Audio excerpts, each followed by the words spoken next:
저번 영상에 이어서 이번에도 자동차 사고가 났을 때 나타나는 증상에 대해서 한번 좀 알아보면 좋을 것 같은데, 사고가 경상이냐 중상이냐에 따라서 사실은 차이가 많이 날 것 같은데, 골절이 일어날 만큼의 중상은 제외하고 경상에서 증상이 어떻게 나타나는지에 대해서 먼저 좀 말씀을 드려야 될 것 같아요. 경상, 즉 골절은 아닌데 아프다, 이런 경우가 되게 많거든요. 보통 이제 뒤에서 다른 차가 받거나 옆에서 다른 차가 받거나 이런 경우가 많잖아요, 사고 났을 때 오시면. 그래서 이런 경우 얘기를 들어보면, 일단 부딪히는 순간 목이 탁 꺾였거든요, 이런 이야기를 하세요.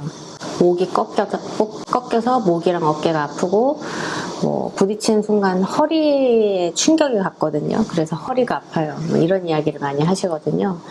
골절은 아닌데 왜 이렇게 아플까요? 이런 이야기를 사실 또 많이 하시기도 해요. 자동차 사고에 대해서 이야기할 때 보통 흔히들 표현하는 용어 중에 편타 손상이라는 게 있어요. 그러니까 편타 손상은 뭐냐면 마치 채찍질 당한 것처럼 손상이 왔다, 이런 뜻이에요. 근데 채찍질을 당했을 때를 상상을 해보면 채찍이 이렇게 가잖아요. 이렇게 가면 이렇게 채찍의 끝이 이렇게 꺾이거든요. 근데 마치 교통사고 났을 때도 비슷한 양상이라는 거예요. 벨트를 매고 있고 몸이 어느 정도 반고정 상태이긴 하지만 확 흔들렸을 때를 상상을 해보시면 목이 심하게 앞으로 갔다가 뒤로 가잖아요. 그 순간 되게 강한 충격을 받고 몸이 크게 흔들리는 거거든요.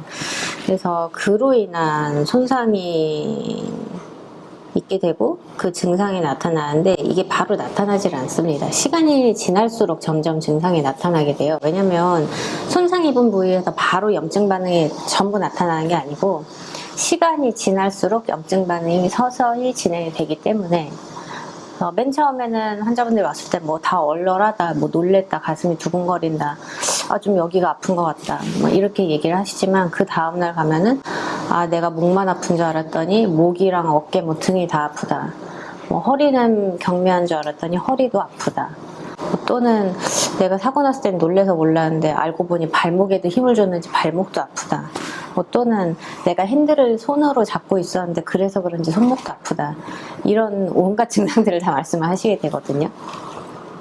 이 이유는 손상이 맨 처음에 일어난 직후에 모든 염증이 동시에 나타나는 게 아니라 시간이 지나면서 서서히 나타나기 때문에 그렇고, 그래서 교통사고가 났을 때 맨 처음에 나타나는 증상이 다가 아니니 며칠 꼭 지켜보고 치료를 꼭 받아라 라는 이야기를 많이 들으셨을 거예요. 그 이유가 한 번의 증상이 나타나지 않기 때문에.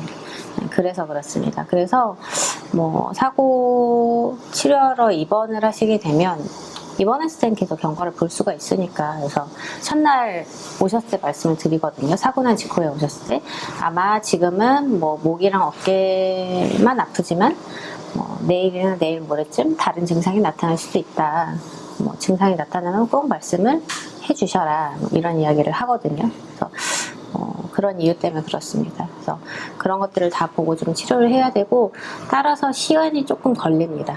바로 낫지를 않죠. 염증 반응도 서서히 진행이 되고, 그래서 이게 염증이 진행될 대로 됐을 때 많이 아픈 상태고, 이거를 몸이 저절로 또 회복하기까지도 당연히 시간이 걸리기 때문에 시간을 두고 치료하는 것이 맞습니다.